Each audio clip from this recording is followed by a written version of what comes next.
নমস্কাৰ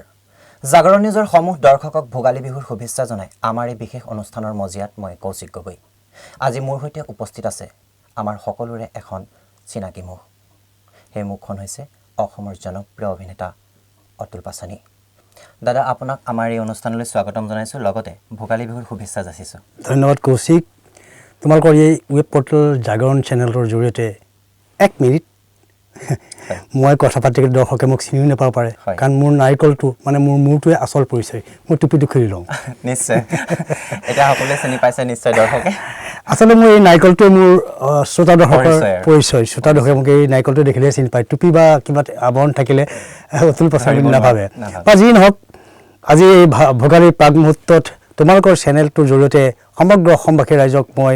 ভোগালী বিহুৰ আন্তৰিক শুভেচ্ছা আৰু সেৱা জনাইছোঁ আৰু এইখিনিতে আগন্তুক বৰ্ষটো যাতে সকলোৰে বাবে সুখময় হওক সুন্দৰ হওক ৰঙীন হওক ঐশ্বৰ্যশালী হওক কাৰণ 2020 চনটো সাধাৰণতে গোটেই বিশ্ববাসীয়ে অভিশপ্ত বৰ্ষ হিচাপে পাৰ কৰিলে গোটেই 2021 বৰ্ষটো সকলোৰে বাবে জয়ময় হওক ঐশ্বৰ্যশালী হওক ৰঙীন হওক সুখ শান্তি ঘূৰি হওক ঘৰৰ লক্ষী বসতি হওক যিবিলাকৰ এজনী দুজনী ঘৈণীয়েক আছে তাৰ 4-5জনী ঘৈণীয়েক হওক এগোহালি ল'ৰা ছোৱালী হওক ইনকমবিলাক বাঢ়ক বেংকৰ একাউণ্টত টকাবিলাক ঘাচ সোমাই যাওক গোটেই সকলো ফালৰ পৰা জয়ময় হওক তাকেই ভগৱন্তৰ প্ৰভুৰ ওচৰত কামনা কৰিছোঁ দাদা প্ৰথমে মই আপোনাৰ পৰা জানিব বিচাৰিম আপোনাৰ জন্ম আৰু শিক্ষা গ্ৰহণ ক'ত কেনেকৈ আৰম্ভ হৈছিল জন্ম হৈছে মোৰ এক ঐতিহাসিক জেগাত মোৰ জন্ম হৈছে এটকা মহন্তৰ ঠাই সত্ৰ নগৰী পৃথিৱীৰ বিখ্যাত নদীদ্বীপ মাজুলীত মোৰ জন্ম হৈছিল ভৰ বাৰিষা মোৰ জন্ম হৈছিল ব্ৰহ্মপুত্ৰৰ কোবাল খুঁটে যেতিয়া আমাৰ ঘৰৰ চালৰ পৰি বৈ গৈছিল তেতিয়া আমাৰ পৰিয়ালটো বাস কৰিছিল ওখ মথাউৰিৰ ওপৰত আৰু সেই মথাউৰিৰ ওপৰতেই এগৰাকী সৌভাগ্যৱান মাতৃৰ গৰ্ভস্থ হৈছিলোঁ মই অতুল পাছানি 1959 চনত আৰু আপোনাৰ শিক্ষা মোৰ জন্মৰ পাছতে আচলতে আমাৰ নদীদ্বীপ মাজুলীত প্ৰবল গৰাখহনীয়াৰ সৃষ্টি হ'ল প্ৰবল বানপানীৰ সৃষ্টি হ'ল আৰু সেয়েহে মোৰ 3 বছৰ বয়সতে 3 বছৰ মোৰ যেতিয়া 3 বছৰ অতিক্ৰম কৰিছে 3 বছৰ বয়সতে মোৰ পিতৃ মোৰ দেউতা অসমৰ এজন কৃতি শিক্ষক ৰাষ্ট্ৰপতি পদকপ্ৰাপ্ত শিক্ষক ৰাজ্যিক পদকপ্ৰাপ্ত শিক্ষক মোৰ দেউতাই আমাৰ পৰিয়ালটোক যোৰহাট নগৰ মজিয়ালৈ লৈ গৈছিল যিহেতু মোৰ দেউতা যোৰহাটৰে এজন কৃতি শিক্ষক আছিল সেই সূত্ৰে সৰুতেই 3 বছৰ মোক যোৰহাটলৈ লৈ গ'ল আৰু 4 নম্বৰ বছৰ মোক দেউতাৰ প্ৰাথমিক স্কুলখনত নাম লগাই দিলে আৰু দেউতাৰ স্কুলত পঢ়াৰ কাৰণে মই অঘাইত নাছিলোঁ বাঘৰ আগতেৰ আছিল তীখৰ আছিলোঁ কাৰণ হেডমাষ্টাৰ ল'ৰা যে কোনে পায় লোকৰ লগৰ ল'ৰা ঘুচিয়াই নাকৰ বান্দা উঠাই দিওঁ নাকৰ ফুলৰ ছিঙি দিওঁ লোকৰ বাহিৰে আম লেটেকু পনিয়ল চুৰ কৰাত মই উস্তাদ আছিলোঁ মানে যথেষ্ট অঘাইতং আছিল আৰু মোৰ হাতৰ ৰেম খুব ঠিক আছিল মোৰ হাতৰ মুঠিত থকা শিলগুটিয়ে কাৰোবাৰ ঘৰ দুৱাৰ খিৰিকী আইনাত পৰি খিৰিকী আইনাত জন কৈ ভাগি গৈছিলে আৰু মোৰ ঘৰলৈ সদায় কমপ্লেইন আহিছিলে দেউতাই বেটেৰে মোৰ পিঠিত সদায় ভূগোলৰ মেপ আঁকি পেলাইছিলে এয়া মোৰ এডুকেশ্যন লাইফ যোৰহাটতে আৰম্ভ আৰু যোৰহাটতে শেষ এইখিনিতে আপোনাৰ পৰা এটা সংলাপ শুনিবলৈ বিচাৰিম আৰু দৰ্শকসকলকেও শুনাব বিচাৰিম মানে সংলাপটো এনেধৰণৰ 4টা ভাগত শুনিব বিচাৰিম আপোনাৰ পৰা খঙত এবাৰ আৰু কমেডি টাইপত এবাৰ দুখত এবাৰ ধেমালি টাইপত এবাৰ তো এটা সংলাপে মই ক'ব বিচাৰিছোঁ যিটো সংলাপ প্ৰত্যেকজন যুৱ প্ৰজন্মৰ মাজত সিঁচৰিত হৈ আছে নিভৃত কোণত প্ৰত্যেক যুৱ প্ৰজন্মৰ ডেকা হওক গাভৰু হওক সকলোৰে মনত থকা এটি সংলাপ সকলোৱে সংলাপটো লাইফতো কয় সেইটো হৈছে মই তোমাক ভাল পাওঁ নিশ্চয় দৰ্শকেও ভাল পাব আপোনাৰ দৰ্শকেও নিশ্চয় ভাল পাব প্ৰথমতে মই মৰম লগাকৈ কৈছোঁ হয় I love you so much I love you এতিয়া মই অলপ কৰুণ সুৰত ক'ম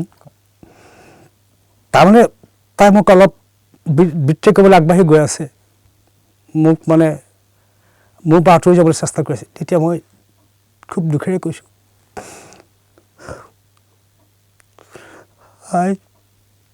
I love you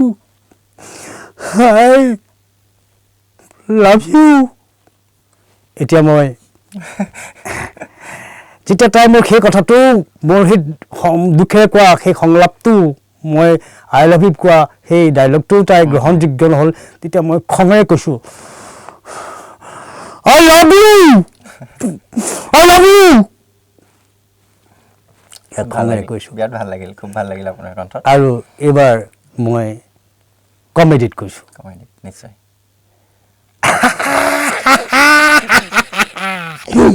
Oh my God! Oh my God! I love you! খুব ভাল লাগিল দাদা দৰ্শকে নিশ্চয় ভাল পাইছে আপোনাৰ মানে কণ্ঠত সংলাপটি শুনি নিশ্চয় ভাল পাইছে আপোনাক মই এতিয়া সুধিম আপোনাৰ অভিনয় যাত্ৰা কেতিয়া আৰম্ভ কৰিছিল আচলতে কৌশিক জন্ম লগ্নৰ পৰাই কিজানি মোৰ অভিনয়ৰ কোষ মোৰ শৰীৰৰ শিপাই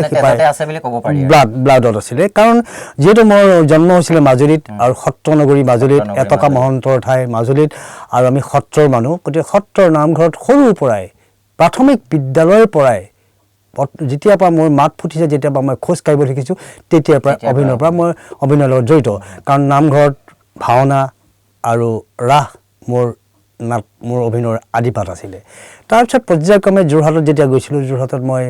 যোৰহাটৰ নৱজ্যোতি শিল্পী সমাজ বুলি এটা অনুষ্ঠান আছে সেই অনুষ্ঠানৰ জৰিয়তে যোৰহাট ডিষ্ট্ৰিক্ট লাইব্ৰেৰী আৰু যোৰহাট থিয়েটাৰ হলত ডক্টৰ অপূৰ্ব শৰ্মাৰ অনবদ্য ৰচনাৰে কেইবাখনো নাট মই তাত অভিনয় কৰিলোঁ তাৰপিছতে মই আহিলোঁ বিশ্বনাথ চাৰিআলি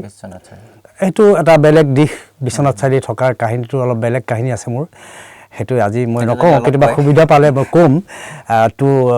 বিশ্বনাথ চাৰিআলিত গৈ পেলাই মই বিশ্বনাথ চাৰিআলিৰ জামুগুৰি চুতীয়াৰ নাট্যকৰ্মীসকলৰ মই এজন সহযোদ্ধা হ'লোঁ তেওঁলোকৰ লগত নতসৈনিক হ'লোঁ আৰু সেই তেওঁলোকৰ বিশ্বনাথ চাৰিআলিত থাকি অসমৰ স্বনামধন্য নাট্যকাৰ পংকজ জ্যোতি ভূঞা দীপক গগৈ তেজপুৰৰ দীপক মহন্ত মোৰ শ্ৰদ্ধাৰ গুৰু মোৰ নতগুৰু মোৰ যিয়ে মোক নাটৰ আদিপাঠ শিকাইছিলে বোকাখাটৰ ৰফিকুল হুছেইন ডাঙৰীয়াৰ নাট আৰু পৰিচালনাৰে মই বিশ্বনাথ চাৰিআলিত নাট্য চৰ্চা কৰিছিলোঁ এয়াই মোৰ নাটকৰ মঞ্চ নাটৰ পৰিক্ৰমা আপুনি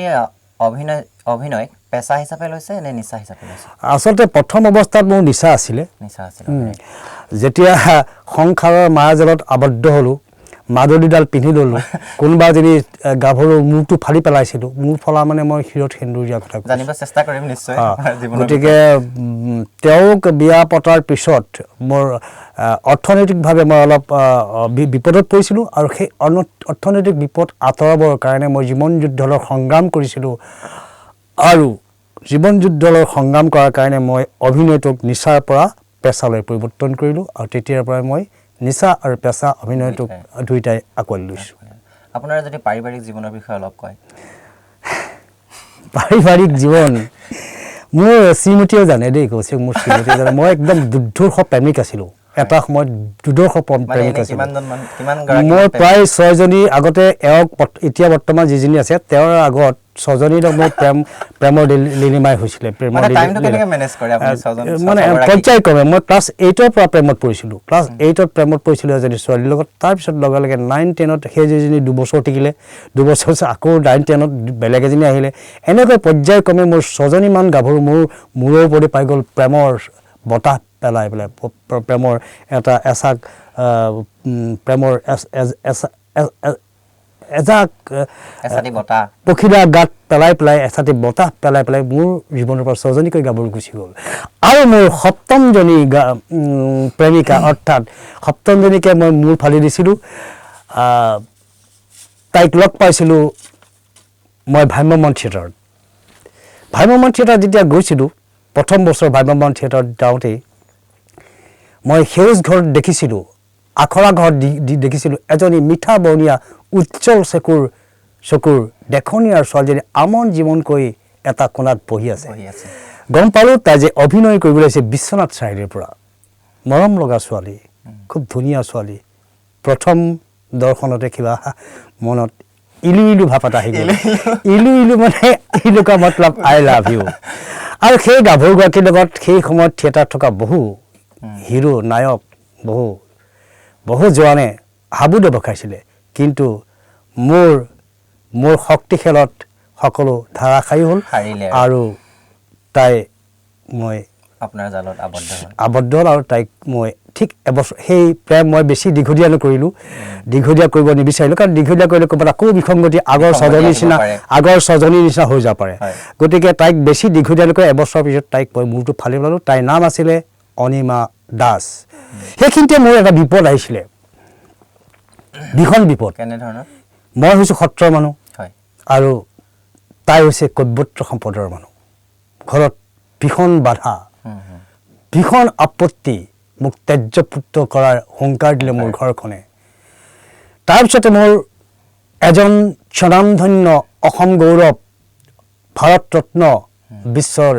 বিশ্ববৰেণ্য শিল্পী ডক্টৰ ভূপেন হাজৰিকাদেৱৰ এটি গীতলৈ মনত পৰিল সেই গীতটি হৈছে যুৱতী অনামিকা গোস্বামী আৰু যুৱক প্ৰশান্ত দাসে দুয়োকে হেনো বিয়া পাতে ৰাম বিয়া পাতে ভূপেন দাৰ সেই গীতটো সৰ্বগত কৰি সকলো বাধা বিঘিনি নেওচি মই অনিমা দাসক অনিমা পাচলি কৰিলোঁ অৰ্ধাংগিনী হিচাপে গ্ৰহণ কৰিলোঁ তাৰপিছতো জীৱনটোক চলাবলৈ সংসাৰ চলাবলৈ মই হাহাকাৰ দেখিলোঁ চকুৰে সৰিয়হ ফুল দেখিলোঁ হাতত মোৰ এক নয়া পইচা নাই মই কি কৰিম ক'লৈ যাম কেনেকৈ মই সংসাৰ চলাম সেইখন মই মানুহৰ ঘৰে হাজিৰা কৰিছিলোঁ মানুহৰ ঘৰত চূণ তেল দিছিলোঁ টেবুল লৈ পেলাই মই পাণ তামোল বিক্ৰী কৰিছিলোঁ নিজৰ সংসাৰখন চলাবৰ কাৰণে হাতত বাতৰি কাকত আৰু আলোচনী লৈ বাছে বাছে উঠিছিলোঁ পেপাৰ বুলি মই হকাৰ কৰিছিলোঁ এনেকৈ মোৰ জীৱন সংগ্ৰাম এফালে দিনত হ'লে জীৱনটোৰ সংগ্ৰাম আৰু ৰাতি হ'লে বিশ্বনাথ চাৰিআলি বীণা পানী নাট্য মন্দিৰত নাট্য চৰ্চা কোনোদিনে মই হাৰি যাব বিচৰা নাছিলোঁ জীৱন যুদ্ধৰ লগত মোৰ হোৱাৰ কোনো হেৰি নাছিলে মই সেইকাৰণে যুঁজি গৈছিলোঁ দিনত কৰিছিলোঁ সংগ্ৰাম আৰু ৰাতি কৰিছিলোঁ নাট্য চৰ্চা আৰু সদৌ শেষত ভগৱন্ত প্ৰভুৱে চকু মেলি চালে আৰু ভাবিলে যে এই ল'ৰাটোক আমি বহুত পৰীক্ষা কৰিলোঁ সি জীৱন যুদ্ধলৈ হাৰি যাব বিচৰা নাই আৰু সেয়ে ভগৱন্ত প্ৰভুৱে চকু মেলি চালে আৰু এসময়ত অসমৰ সকলোৰে চিনাকি হৈ পৰিলোঁ মই অতুল পাচনি আপোনাৰ এতিয়া পৰিয়ালত কোন কেনেকৈ আছে মোৰ শ্ৰীমতী ঔৰসত মোৰ দুটি সন্তানৰ জন্ম হ'ল মোৰ প্ৰথমা কন্যা সন্তান মোৰ এইখিনিতে আৰু এটা কথা ক'ব মনত পৰিছে আজি অলপ দিনৰ আগত তিয়কত এখন কুইজ প্ৰতিযোগিতা হৈছিলে কুইজ প্ৰতিযোগিতা তাত এটা প্ৰশ্ন কৰিছিলে যে অসমৰ কোনজন শিল্পীৰ প্ৰত্যেকজন সদস্যই অভিনয় বা সাংস্কৃতিক জড়িতৰ লগত পৰিচিত বা জড়িত সকলোৱে প্ৰশ্নৰ উত্তৰ দিব পৰা আছিলে শেষত এজনী ছোৱালীয়ে উত্তৰ দিছিলে যে সেইজন শিল্পীৰ পৰিয়ালে হৈছে অতুল পাচনি এইকাৰণে অতুল পাচনি বুলি ক'লে আৰু তেওঁ সেই কুইজৰ প্ৰশ্নৰ উত্তৰ শুদ্ধোত্তৰ বুলি বিবেচিত হ'ল এইকাৰণে হ'ল যে মই অভিনেতা মোৰ শ্ৰীমতী অভিনেত্ৰী মোৰ জ্যেষ্ঠ কন্যা অনন্যা পাচনি অনন্যাক ইতিমধ্যে সকলোৱে জানে তাই ইতিমধ্যে অসমৰ কেইবাখনো অসমীয়া বোলছবিৰ মুখ্য নায়িকাৰ চৰিত্ৰত যোগদান কৰিছে অনন্যা মোৰ ডাঙৰ জীয়ৰী আৰু মোৰ কনিষ্ঠ সন্তান এটাই পুত্ৰ সন্তান নানান পাচনি ইতিমধ্যে নানানে বহুকেইখন মেগা ধাৰাবাহিক পৰিচালনা কৰি আছে বৰ্তমান তাৰিখতো নমামি নামৰ এখন ধাৰাবাহিক পৰিচালনা কৰি আছে গতিকে আৰু মোৰ হ'বলগীয়া বোৱাৰীজনীও তাইও অভিনেত্ৰী মোৰ জোৱাইও এজন দক্ষ পৰিচালক মোৰ নাতিনীজনীও এজনী অভিনেত্ৰী গতিকে গোটেই পৰিয়ালটোৰ প্ৰত্যেকজন মেম্বাৰ প্ৰত্যেকজন সদস্যই অভিনয় আৰু সাংস্কৃতিক ক্ষেত্ৰৰ লগত জড়িত হৈ আছে আপুনি যিহেতু চিনেমা থিয়েটাৰ চিৰিয়েল সকলোতে অভিনয় কৰিছে কোনখিনি মুহূৰ্ত আপোনাৰ আটাইতকৈ বেছি ভাল লাগে এটা কথা তোমাক মই কওঁ মই তিনিটা মাধ্যমতে জড়িত হৈ গৈছিলোঁ এটা হৈছে কেমেৰা মাধ্যম আৰু এটা হৈছে অডিঅ' মাধ্যম ৰেডিঅ' আৰু তৃতীয়তে হৈছে মঞ্চৰ মাধ্যমটো আটাইতকৈ মঞ্চৰ কথা ক'বলৈ হ'লে বহুত এখন ৰামায়ণ বা মহাভাৰত হ'ব তাৰ অভিজ্ঞতাবোৰ বহুত আছে বহুত তাৰ মাজতো ভ্ৰাম্যমান মঞ্চত এটা কথা মই পাহৰিব নোৱাৰোঁ মই এটা চিনত ওলাব লাগে কিন্তু সেই চিনটো মই পাহৰি গৈছিলোঁ পাহৰি যোৱাৰ পিছত কোনোবাই মোক চিঞৰি মাতিছে তেতিয়া মই এটা উপস্থিত বুদ্ধিৰে মই মঞ্চত প্ৰৱেশ কৰিছিলোঁ আৰু দৰ্শকে ভাবিছিলে যে এই অভিনেতাজনে পাহৰি আছিলে মঞ্চত সোমাবলৈ কিন্তু মই সোমোৱাৰ পিছত মই যিটো সংলাপেৰে মঞ্চত প্ৰৱেশ কৰিলোঁ সকলোৱে ভাবিব নোৱাৰিলে যে সঁচাকৈ এইখিনি আছিলেই গতিকে তেনেকুৱা মুহূৰ্ত বহুত আছে ভাইমনৰ সোৱাদটো বা অপেচাদাৰী নাট্যগোষ্ঠীৰ যিটো মঞ্চাভিনয় তাৰ সোৱাদটো সঁচাকৈ অপূৰ্ব আৰু পাহৰিব নোৱাৰাৰ ভিতৰত মানে থিয়েটাৰটো এইটো বেছি ভাল পায় আৰু ভাল খুব ভাল আৰু থিয়েটাৰ অভিজ্ঞতা আৰু চিনেমাৰ অভিজ্ঞতা আপোনাৰ দৃষ্টিত পাৰ্থক্য কি না এইটো মই তোমাক আগতেই কৈছোঁ যে চিনেমা আৰু মঞ্চৰ বহুত পাৰ্থক্য আছে আকাশ পাতল পাৰ্থক্য আছে আজি চিনেমাত ধৰা এটা ডাইলগ 10 বাৰ বা 15 বাৰ বা 20 বাৰমান টেক কৰিব পাৰি বেয়া হ'লে আকৌ ভাল কৰিব পাৰি আৰু চিনেমাৰ বা চিৰিয়েলে হওক কেমেৰা মাধ্যমৰ ফলাফলটো বহুত দিনৰ পিছত গম পোৱা যায় আজি মই এখন চিনেমা কৰিলোঁ সেই চিনেমাখন 6 মাহ বা এবছৰ মোৰ ৰিলিজ হ'ব মই আজি কৰা অভিনয়ৰ ফলাফলটো ঠিক এবছৰ বা 8 মাহ ৰ'বলগীয়া হয় তাৰ ফলাফলৰ কাৰণে কিন্তু মঞ্চত লগে লগে তাৰ প্ৰতিক্ৰিয়া দেখা পায় বা লগে লগে ফলাফলটো পোৱা যায় গতিকে এইটো ক্ষেত্ৰত চিনেমা মাধ্যমটোতকৈ বা কেমেৰা মাধ্যমটোতকৈ মঞ্চৰ মাধ্যমটো বহুত ওপৰত মই ওপৰ বুলি ভাবোঁ উৎসাহ দিয়ে প্ৰেৰণা দিয়ে নিশ্চয় ভাল লাগে আপুনি প্ৰথম কোনখন বোলছবিত অভিনয় কৰিছিলে আৰু তাৰ যদি অভিজ্ঞতাৰ বিষয়ে অলপ কয় প্ৰথম যেতিয়া মই দুলীয়াজানত সদৌ অসম নাট্য সন্মিলনৰ দুলীয়াজান শাখাই পতা নাট প্ৰতিযোগিতাত নাটক কৰিবলৈ কম্পিটিশ্যন কৰিবলৈ গৈছোঁ প্ৰতিযোগিতাত অংশগ্ৰহণ কৰিবলৈ গৈছোঁ বিশ্বনাথ চাৰিআলিৰ পৰা যাওঁতে সেই নাটকখন আছিলে পংকজজ্যোতি ভূঞাৰ 20 মিটাৰ এৰাতি অকলে আচ্ছা নাটকখনত মোৰ 2.5 ঘণ্টীয়া নাটকখনত মোৰ অভিনয়ৰ ডিউৰেশ্যন আছিলে সময় আছিলে মাত্ৰ 2.5 মিনিট মাত্ৰ মই মঞ্চত 2.5 মিনিট সময় থাকোঁ আৰু সেই 2.5 মিনিট সময়ৰ ভিতৰত মই সেই প্ৰতিযোগিতাখনত শ্ৰেষ্ঠ অভিনেতাৰ সন্মান জিকিবলৈ সক্ষম হৈছিলোঁ আৰু সেই নাট প্ৰতিযোগিতাখনত বিচাৰ কৰা আসন সলনি কৰিছিলে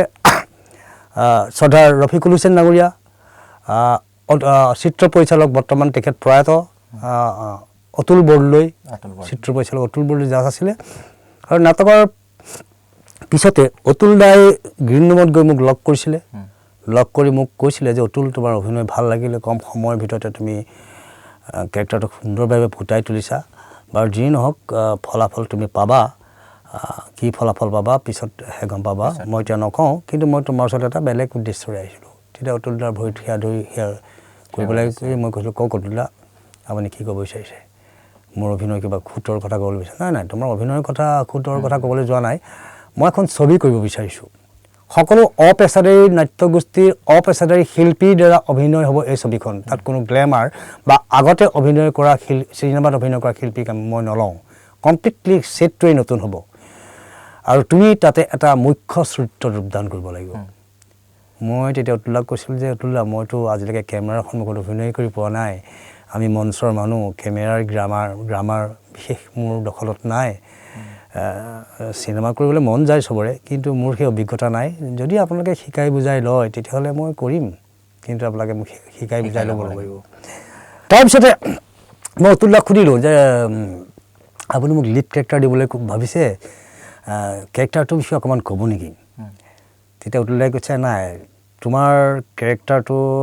lead character main character starting to ending তুমি থাকিবা কিন্তু তোমাৰ মুখত এটাও সংলাপ নাথাকে এটা ডাইলগ নাথাকে উইদাউট ডাইলগত তুমি চিনেমাখন ফিনিছ কৰিব লাগিব তেতিয়া মোৰ হাঁহি উঠিছিলে আৰু মই অতুলক কৈছিলোঁ অতুলা কেৰেক্টাৰটো ডেড বডি নেকি যে প্ৰথম মানে ঢাকি থ'ব ডেড বডিৰ ওপৰতে চিনেমাখন হ'ব লাষ্টত ডেড বডি বগা কাপোৰখন অঁতৰাই দিব তেতিয়া মোৰ মুখখন দেখা পাওঁ কেৰেক্টাৰটো লৈ ছবিখন নেকি তেতিয়া অতুলাক যে নহয় সেইবিলাক একো নহয় তোমাৰ কেৰেক্টাৰটো হৈছে এটা বোবা কেৰেক্টাৰ অংগী ভংগী মানে চিনেমাখন হৈছে এক সৰ্বহাৰা সমাজ এখনৰ প্ৰতিচ্ছবি য'ত সেই সমাজখনে বানপানীৰ পৰাও খেদা খাই নৈৰ কাষৰ পৰা আঁতৰি যাবলগীয়া হয় গৈ জংঘলত আশ্ৰয় লয় জংঘলতো আকৌ ফৰেষ্ট গাৰ্ডে কেতিয়াবা ঘৰ চৰ ভাঙি দিয়ে উচ্ছেদ কৰে কেতিয়াবা হাতীয়ে ভাঙি দিয়েহি সিহঁতৰ নাজন নাথল অৱস্থা সিহঁতে প্ৰতিবাদ সিহঁতে প্ৰতিবাদ কৰে চিঞৰে সিহঁতৰ চিঞৰ কিন্তু দিছপুৰ দিল্লীয়ে নুশুনে সিহঁতক সেই সমাজখনক দিছপুৰ দিল্লী সদায় বোবা বুলি ভাবে সেইকাৰণে সেই চিনেমাখনৰ আচল মেছেজ প্ৰতীকী কেৰেক্টাৰটো হৈছে বোবা আৰু সেই বোবা কেৰেক্টাৰটো প্ৰতীকী কেৰেক্টাৰ হিচাপে অতুল দাই এই ছবিখনত উপস্থাপন কৰিছিলে আৰু সেই কেৰেক্টাৰটোৱে মোৰ প্ৰথম ছবিৰ প্ৰথম কেৰেক্টাৰ আৰু হয়তো তুমি সুধিব পাৰা যে মোৰ জীৱনৰ অভিনয়ৰ টাৰ্নিং পইণ্ট মোৰ অভিনয় সুধিম বুলি ভাবিছিলোঁ আপোনাৰ অভিনয় টাৰ্নিং পইণ্ট তো অভিনয়ৰ টাৰ্নিং পইণ্ট বুলি ক'লে অতুল দাৰে দ্বিতীয়খন ছবি গ্ৰহণ তেজপুৰৰ জংগম অনুষ্ঠানে প্ৰযোজনা কৰিছিলে জংগমত মই গেষ্ট এপিয়াৰেঞ্চ হিচাপে এটা সৰু কেৰেক্টাৰ কৰিছিলোঁ আৰু তৃতীয়খন ছবি যেতিয়া মই জ্যোতিৰ্পাৰ উত্তৰ পূৰ্বাঞ্চল নাট প্ৰতিযোগিতাত নাটক কৰিবলৈ আহিছিলোঁ নাট্যকাৰ একেজনেই পংকজ জ্যোতি ভূঞাৰ নাটক কিবা এটা হৈ আছে আৰু সেইখন নাটকতো মোৰ অভিনয়ৰ ডিউৰেশ্যন মোৰ মঞ্চত থকাৰ সময় মাত্ৰ 2 মিনিট আৰু সেই 2 মিনিটতে মই জ্যোতিৰ্পাৰ উত্তৰ পূৰ্বাঞ্চল নাট প্ৰতিযোগিতাত শ্ৰেষ্ঠ কৌতুক অভিনেতাৰ পুৰস্কাৰ লাভ কৰিলোঁ লগে লগে ৰূপকাৰ বঁটা লাভ কৰিবলৈ সক্ষম হৈছিলোঁ আৰু সেই নাটকখন উপভোগ কৰিছিলে স্বনামধন্য চলচ্চিত্ৰ পৰিচালক স্বৰ্ণকমল বঁটা বিজয়ী সঞ্জীৱ হাজৰিকা প্ৰয়াত পৰিচালক অভিনেতা বিদ্যুৎ চক্ৰৱৰ্তী আৰু প্ৰয়াত কেমেৰামেন অজান বৰুৱা অজান দা তিনিজনেই সেই নাটকখন উপভোগ কৰিছিলে আৰু নাটকৰ শেষত তেওঁলোকে মোক গ্ৰীণ ৰুমত গৈ লগ কৰিছিলে আৰু একেই অফাৰ দিছিলে যে আপোনাৰ অভিনয় অপূৰ্ব আপুনি আমাৰ এখন ছবিত অভিনয় কৰিব লাগিব তেতিয়া মই ক'লোঁ যে মই একেবাৰে কেঁচা মাত্ৰ 2খন ছবিত অভিনয় কৰাৰ মোৰ অভিজ্ঞতা হৈছে গতিকে আপোনালোকৰ নিচিনা দক্ষ মানুহ পালে নিশ্চয় আকৌ মোৰ সেই মানে কেমেৰাৰ গ্ৰামাৰবিলাক মই শিকিব পাৰিম মই নিশ্চয় কৰিম তাতে মোৰ পত্নী অনিমাকো এটি বিশেষ চৰিত্ৰত অভিনয় কৰাইছিলে আৰু মোৰ ছোৱালী অনন্যাকো এটা শিশু শিল্পীৰ চৰিত্ৰত অভিনয় কৰিবলৈ সুযোগ দিছিলে আৰু ছবিখন হৈছে স্বৰ্ণকমল বঁটা বিজয়ী সঞ্জীৱ হাজৰিকাৰ প্ৰথম পৰিচালিত ছবি হলধৰ ছবিখনেই মোৰ জীৱনৰ টাৰ্নিং পইণ্ট আৰু হলধৰ ছবিত অভিনয়ৰ বাবে আন্তঃৰাষ্ট্ৰীয় চলচ্চিত্ৰ মহোৎসৱত উদ্বোধনী অনুষ্ঠানত মোক বিশেষভাৱে সম্বৰ্ধনা জনাইছিলে ৰাষ্ট্ৰীয় চৰকাৰে আপুনি অভিনয় জগত আৰু ঘৰ সংসাৰ কেনেদৰে চলাইছে দুইটা দিশ নহয় আচলতে মোৰ বস্তুটো কি ঘৰ সংসাৰটো মোৰ হোম মিনিষ্টাৰে চলায় হোম মিনিষ্টাৰ মানে মোৰ শ্ৰীমতী তেওঁ বহুত পাৰ্গত বহুত পাকৈত মহিলা আৰু তেওঁ খুব কষ্ট কৰিব পৰা এগৰাকী তিৰোতা আজি মোৰ ল'ৰাৰ প্ৰডাকশ্যনবিলাক মোৰ শ্ৰীমতীয়ে চায় মোৰ কিবা বাৰ্ডেন হৈছে মোৰ সেই বাৰ্ডেন ছল্ভ কৰে মোৰ শ্ৰীমতীয়ে মোৰ উলিয়াই দিয়া ছোৱালী অনন্যাৰ কিবা বাৰ্ডেন আছে ছল্ভ কৰে মোৰ শ্ৰীমতীয়ে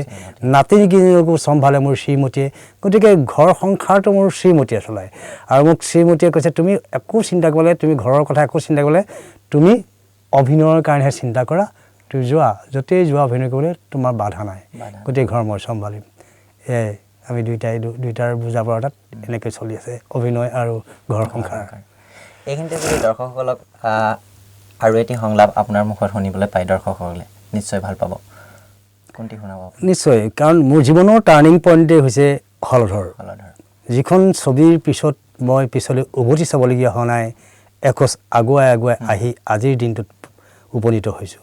আৰু সেই ছবিখনৰ এটি সংলাপ চিনেমাখনৰ অন্তিম সংলাপ মই তাত এটা নাঙল চোৰৰ চৰিত্ৰত যোগদান কৰিছিলোঁ এটা নাঙল মই চুৰ কৰিছিলোঁ শেষত চিনেমাখনৰ শেষত মই ধৰা পৰি মই নাঙলটো এটা নৰ্দমাৰ কালভাৰ্টৰ তলৰ পৰা মই নাঙলটো উলিয়াই নাঙলৰ গৃহস্থক দিবলৈ নলাৰ পৰা উঠি আহিছিলোঁ উঠিয়াই দেখিলোঁ মোৰ সন্মুখত এজাক শিশু কণ ল'ৰা ছোৱালী এজাক শিশু ৰৈ আছে মোৰ মুখলৈ চাই মই দুখোজ আগুৱাই গ'লে সিহঁত দুখোজ পিছুৱাই যায় আৰু মই দুখোজ পিছুৱাই আহিলে সিহঁত দুখোজ আগুৱাই আহে তাৰপিছতেই মোৰ সিহঁতলৈ ভাল লাগি সিহঁতলৈ চাই এটা সংলাপ কৰিছিলোঁ ধৰ নাঙল চোৰক ধৰ তেতিয়া ল'ৰা ছোৱালীবিলাকেও চিঞৰিছিল ধৰ নাঙল চোৰক ধৰ আকৌ মই চিঞৰিছিলোঁ ধৰ নাঙল চোৰক ধৰ নাঙল চোৰক ধৰ এইদৰে এই শ্লোগানটো দি গোটেই গাঁৱৰ ৰাস্তাটোৰ মাজেৰে মই গৈ আছিলোঁ Sure. মোৰ পাছফালে এজাক শিশুৰ মিছিল কোলাহাল ধৰ ধৰ ধৰ নাঙল চোৰক ধৰ ধৰ ধৰ ধৰ নাঙল চোৰক ধৰ ধৰ ধৰ ধৰ নাঙল চোৰক ধৰ ধৰ ধৰ ধৰ নাঙল চোৰক ধৰ এইটো মোৰ জীৱনৰ খুব শ্ৰেষ্ঠ সুন্দৰ। সংলাপ আপোনাৰ অভিনয় জগতত কেতিয়াবা ঘাত প্ৰতিঘাতৰ সন্মুখীন হৈছেনে বহুত ঘাত প্ৰতিঘাত মোৰ জীৱনটো বৰ্তমান তাৰিখলৈ ঘাত প্ৰতিঘাত বহুত পাৰ হৈ গৈছে কিন্তু মই তোমাক আগতেই কৈছোঁ মই জীৱন যুদ্ধলত কেতিয়াও হাৰি যোৱা ভকত নহয় সেইকাৰণে মই যিমানেই কষ্ট নহওক সেই কষ্টবিলাক কাৰো আগত প্ৰকাশ নকৰোঁ আৰু সেয়া নিজৰে ভাগ্য বুলি ধিয়াই জীৱনটোক আগুৱাই ল'বলৈ তিতা মিঠা এটা সোৱাদ থাকেই নিশ্চয় তিতা মিঠাৰ মাজেৰে জীৱনটো পাৰ কৰিব লাগিব আৰু মই ভাবোঁ যে এটা মৃচ্ছন ৰাস্তাৰে আগবাঢ়ি গৈ সফলতা লাভ কৰাতকৈ হেঙাৰ জাবৰ জোঁথৰ ৱাল পাৰ হৈ যিয়ে আচল জেগাত উপনীত হয় সেইজনহে আচলতে প্ৰকৃত মানুহ মানে প্ৰতিটো ঘাত প্ৰতিঘাতক ঘাট প্ৰতিঘাত নেওচি গৈ আচল জেগাত উপনীত হ'লেহে মনটো যিটো ফূৰ্তি থাকে এনেই প্লেইন ৰাস্তা তাত গৈ পেলাই যদি মই কোনো বাধা বিঘিনি নোহোৱাকৈ তাত উপনীত হওঁ সেইটোত কোনো এটা জীৱন বুলি মই ভাবি নলওঁ বা নাভাবোঁ আচল জীৱন বুলি ভাবি নলওঁ এজন শিল্পীৰ আৰ্থিক দিশটোৰ ওপৰত আপোনাৰ মতামত কি এইখিনিতে মই এটা কথা কৈছোঁ তোমাক কৌশিক যে অসমৰ চলচ্চিত্ৰই হওক বা অপেচাদাৰী নাট্য মঞ্চই হওক অসমত পেচাদাৰী হিচাপে অভিনয় কৰি জীয়াই থকাটো বা সংসাৰ চলাটো জীৱন নিৰ্বাহ কৰাটো অতিকৈ কঠিন আৰু দুৰ্বিষহ তাৰ জ্বলন্ত প্ৰমাণ ইতিমধ্যে বহুকেইগৰাকী শিল্পীয়ে আমাৰ মাজৰ পৰা আৰ্থিক অনাটনৰ দৈন্যতাত ভুগি পেলাই আমাৰ মাজৰ পৰা হেৰাই গৈছে সেইবিলাক হৈছে উদাহৰণ কাৰণ অসমত এনেকুৱা এটা ব্যৱস্থা নাই যে প্ৰফেশ্যনেলি কাম কৰিবলৈ হ'লেও আজি যিবিলাক চেনেল ওলাইছে চিনেমা ওলাইছে য'ত আজিকালি আমাৰ ভাল এটা এক্টৰে মেইন কেৰেক্টাৰ এটাই য'ত এখন চিনেমাত পাৰ ডে ৫,০০০ টকা পায় বম্বেত সেইটো দামীবিলাক বা এই ছাইডৰ সৰু সৰু কেৰেক্টাৰবিলাক যে তেওঁলোকে ডেইলি হাজিৰা ৫,০০০ টকা পায় কিমান আকাশ পাতাল পাৰ্থক্য এইটো সেইকাৰণে অসমত অৰ্থনৈতিকভাৱে অকল অভিনয়টোক পেচা হিচাপে ল'লে অকণমান দিগদাৰ হয় কিন্তু যদিহে তেওঁৰ নিজৰ এটা এটা প্ৰডাকশ্যন হাউচ থাকে তেওঁ সেই প্ৰডাকশ্যন হাউচটোৰ পৰা বিভিন্ন গভৰ্ণমেণ্টৰ প্ৰজেক্টে হওক বা কিবা কিবি কৰি হ'লেও অকণমান চলি থাকিব পৰা যায় কিন্তু সেই প্ৰডাকশ্যন হাউচ নাথাকিলে অকল অভিনয় কৰি জীয়াই থকাটো আজিৰ অসমত অসম্ভৱ যিহেতু চিনেমাৰ হলবিলাক বন্ধ হৈ গৈছে চৰকাৰে এই ক্ষেত্ৰত কোনো ধৰণৰ ব্যৱস্থা লোৱা নাই আৰু এই ক্ষেত্ৰত কেনেধৰণৰ ব্যৱস্থাই বোলছবি জগতখনক পুনৰ উদ্ধাৰ কৰিব বুলি ভাবে আশাক্ষীণ কৌশিক ইতিমধ্যে অসমৰ শিল্পী সমাজে বহুতবাৰ চৰকাৰক দৃষ্টিগোচৰ কৰিছে অসমীয়া শিল্পীৰ অৰ্থনৈতিক দুৰ্দশাৰ প্ৰতিচ্ছবি দাঙি ধৰিছে চিনেমা হলবিলাক ক'ভিড-19ৰ কাৰণে 2020ত বন্ধ হৈ গ'ল চৰকাৰে 50% দৰ্শক লৈ পেলাই চিনেমা হল খোলাৰ এটা অনুমতি দিলে কিন্তু চিনেমা হলৰ মালিক পক্ষই 50% দৰ্শক লৈ পেলাই চিনেমাখন দেখুৱাই সেই হলটোৰ ষ্টাফ কৰ্মচাৰীক দৰমহা দিয়াৰ পৰা আৰম্ভ কৰি লাইটৰ বিলৰ পৰা আৰম্ভ কৰি সকলো মেনেজমেণ্টৰ হলটোৰ মেনেজমেণ্টৰ পৰা আৰম্ভ কৰি 50% দৰ্শকত এখন চিনেমা চলাই হলটো উদ্ধাৰ ৰাখিব নোৱাৰে গতিকে সেইকাৰণেই আজিও চিনেমাৰ মালিক পক্ষই চিনেমা হলবিলাক খোলা নাই ইতিমধ্যে গুৱাহাটীতে এই ক'ভিড-19ৰ সময়ত যোৱা বছৰ এই বছৰটোত প্ৰায় 4টা হল নে 5টা চিনেমা হল একেবাৰে লগ হৈ গৈছে তলা লগাইছে আৰু নখোলে গতিকে সেইটো এটা বৰ দুখৰ দিন আৰু চৰকাৰক আমি শিল্পী সমাজ বা বিজ্ঞজনে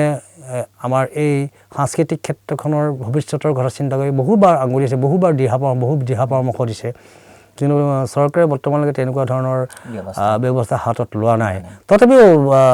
বিজেপি নেতৃত্বাধীন চৰকাৰখনে শিল্পীসকলৰ কাৰণে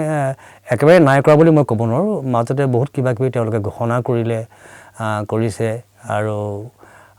টেক্সটো কিবা ৰেহাই দিয়াৰ কথাও কৈছে কিবা কিবি কৰিছে কিন্তু চিনেমা হল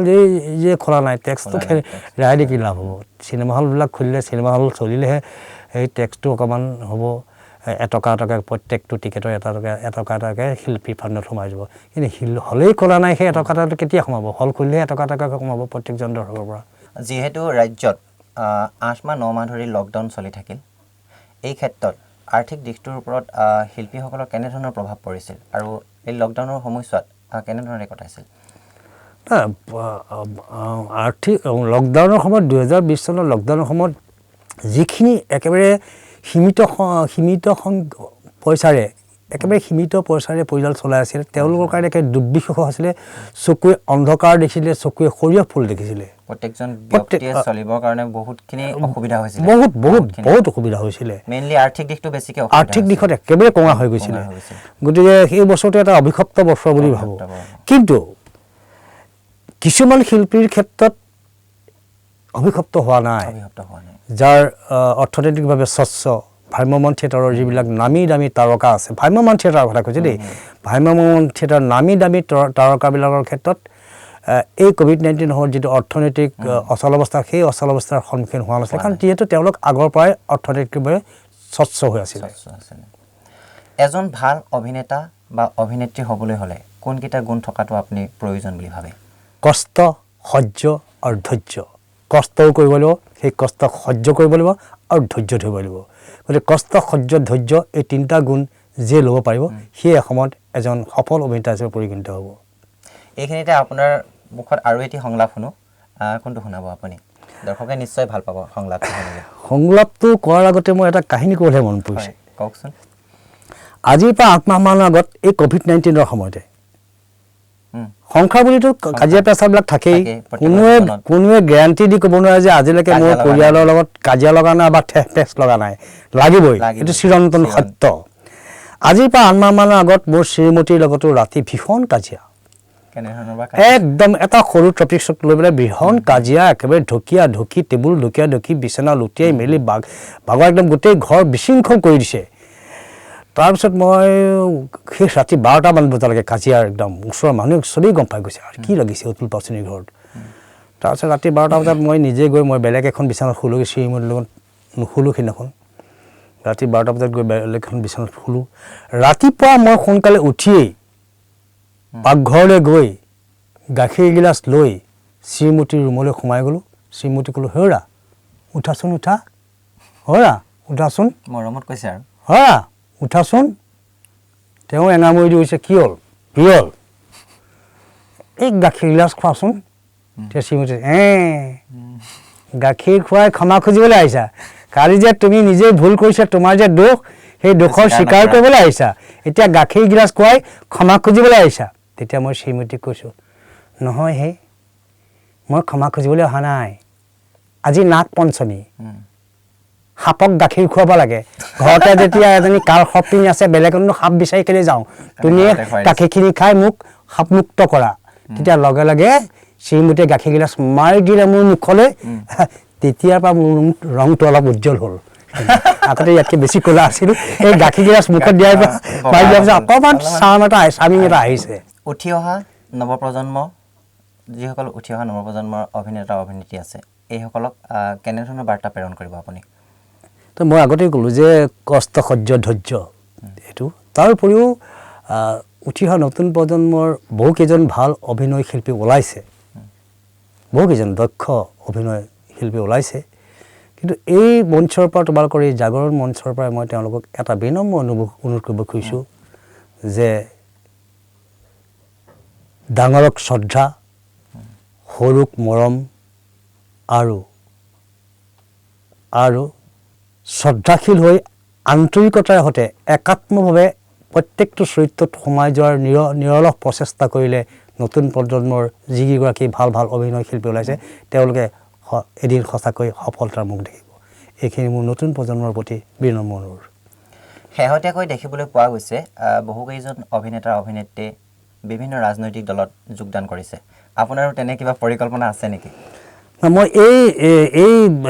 ছাবজেক্টটোৰ ওপৰত ইতিমধ্যে মই বিভিন্ন ঠাইত বিভিন্ন মিটিঙত মই উত্থাপন কৰিছোঁ মোৰ নিজৰ মোৰ মতামতটো প্ৰকাশ কৰিছোঁ তো এই বছৰ এনেকুৱা হৈছে গেছ চিলিণ্ডাৰ ল'বৰ কাৰণে লাইন পতাৰ নিচিনাকৈ প্ৰত্যেকটো ৰাজনৈতিক দললৈ এনেকুৱা লাইন লাগিছে শিল্পীৰ এনেকুৱা সোঁত বৈছে এইটো কিন্তু ভাৰতবৰ্ষৰ 47 চনৰ স্বাধীন হোৱা ভাৰতবৰ্ষৰ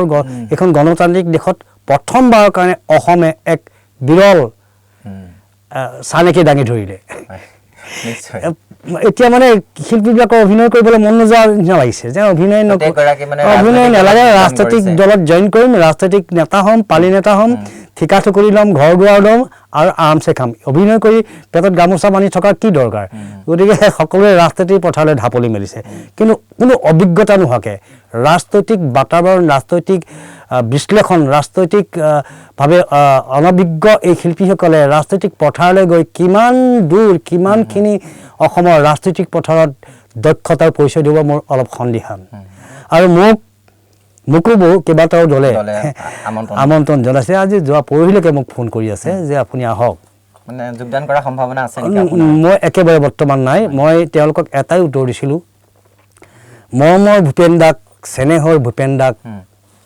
গুৱাহাটী লোকসভা সংস্কৃতি হেৰুৱাই দিলে তেওঁতকৈ বহু সৰু এজন প্ৰতিদ্বন্দ্বীয়ে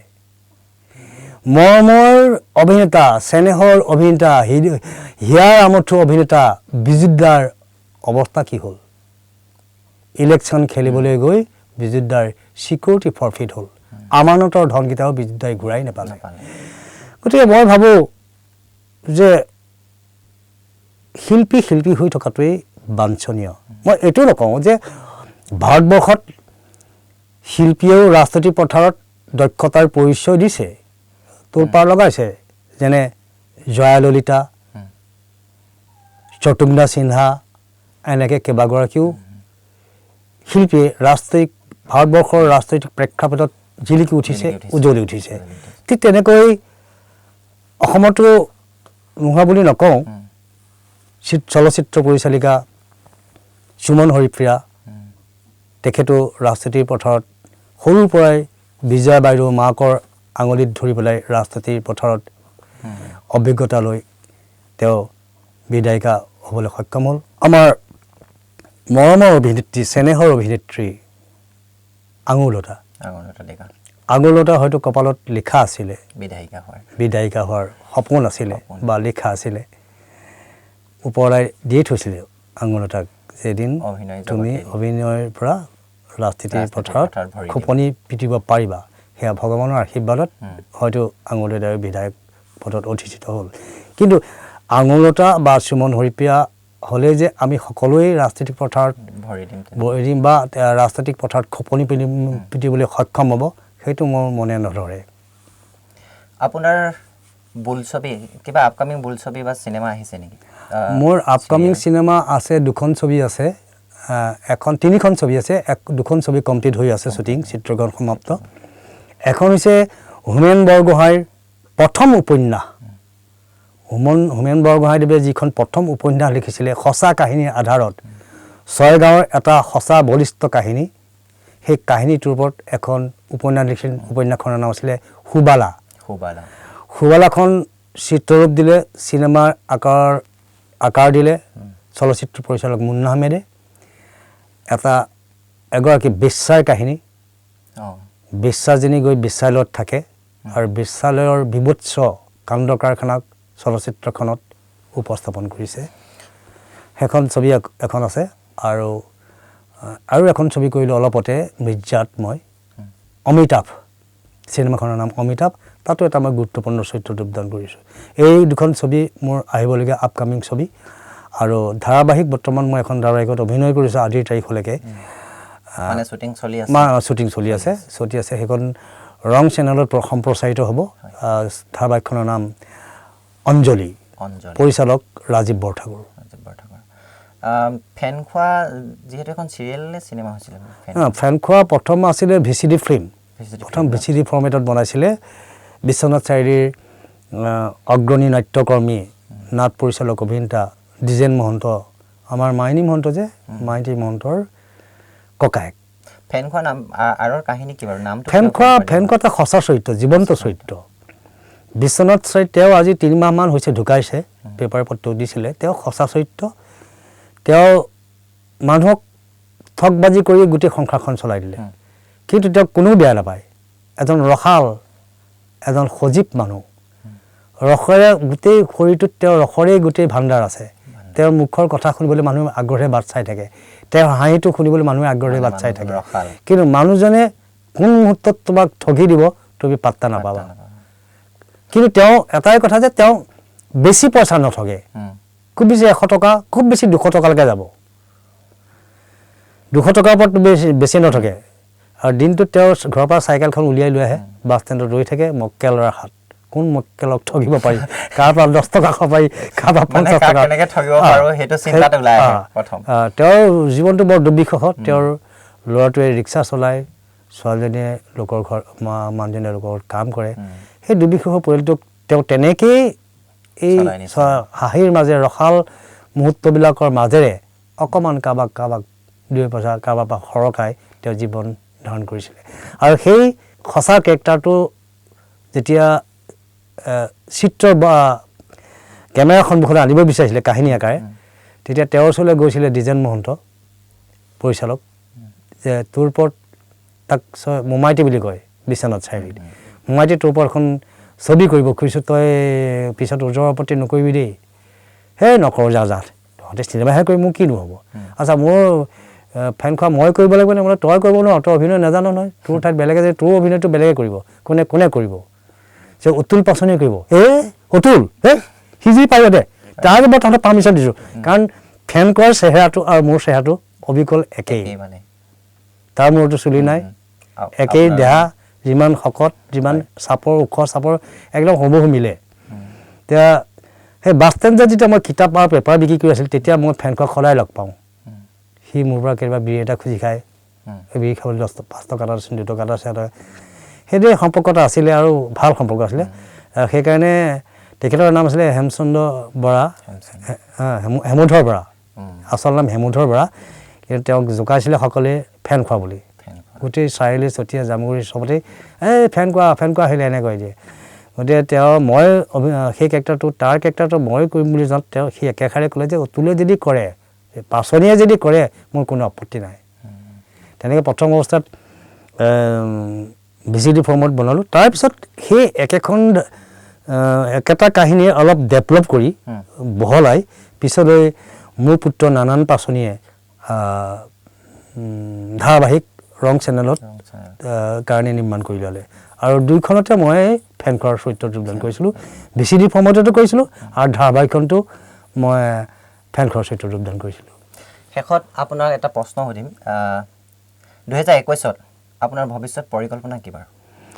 2021ত মোৰ ভৱিষ্যত পৰিকল্পনা বৰ্তমানেও মোৰ ভ্ৰাম্যমাণৰ পৰা বহুতখিনি অফাৰ আহি আছে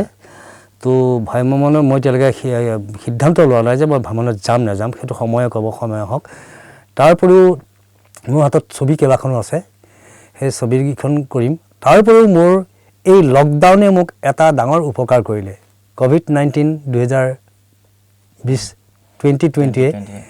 মোক এটা ডাঙৰ মহৎ উপকাৰ কৰিলে সেই 21ত সেই মহৎ উপকাৰটো মই ৰাইজৰ মাজলৈ ঠেলি দিম সেই মহৎ উপকাৰটো হৈছে COVID-19ৰ সময়ত ঘৰতে বহি মই মোৰ নিজৰ জীৱনৰ ওপৰত এখন উপন্যাস লিখি উলিয়ালোঁ এতিয়া শেষ পৰ্যায়ত পাইছেহি হয়তো 21ত সেই মোৰ জীৱনৰ ঘাত প্ৰতিঘাতৰ ওপৰত লিখি উলিওৱা সেই উপন্যাসখন পাঠক সমাজৰ মাজলৈ মই ঠেলি দিম দৰ্শকসকল নিশ্চয় ভাল পালে আজি এই অনুষ্ঠানটো কিন্তু এইখিনিতে হৈছে আমাৰ বিদায় লোৱাৰ সময় কিন্তু তাৰ আগমুহূৰ্তত আমি আপোনাৰ মুখত এটি যদি সংলাপ শুনিবলৈ পাওঁ দৰ্শকে নিশ্চয় ভাল পাব নিশ্চয় আজিৰ এই ভোগালীৰ প্ৰাক মুহূৰ্তত সদৌ অসমবাসীলৈ ভোগালী বিহুৰ আন্তৰিক হিয়া ভৰা শুভেচ্ছা থাকিল আৰু সেয়েহে প্ৰাক মুহূৰ্তত সমূহ দৰ্শকক মই এটা সাধু কথাৰে কৈ আপোনালোকৰ পৰা মেলানি মাগিম সাধুটো ভালকৈ শুনিব কিন্তু অলপ দীঘলীয়া সাধু শুনক এসময়ত এখন দেশত এজন ৰজা আছিল ৰজাজন যুদ্ধত মৰি থাকিল সাধু শেষ সাধু খাই কঁঠালৰ বাদু মোৰ কৌতুক শুনি থকা দৰ্শক মূৰত ফুল চন্দন গুজু নমস্কাৰ ধন্যবাদ দাদা আমাৰ এই অনুষ্ঠানলৈ অহাৰ বাবে জাগৰণ নিউজৰ এই বিশেষ অনুষ্ঠানত অহা শনিবাৰে অন্য এজন অতিথিৰ সৈতে পুনৰ অহা প্ৰতিশ্ৰুতিৰে মই কৌশিকে বিদায় লৈছোঁ চাবলৈ নাপাহৰিব জাগৰণ নিউজ ধন্যবাদ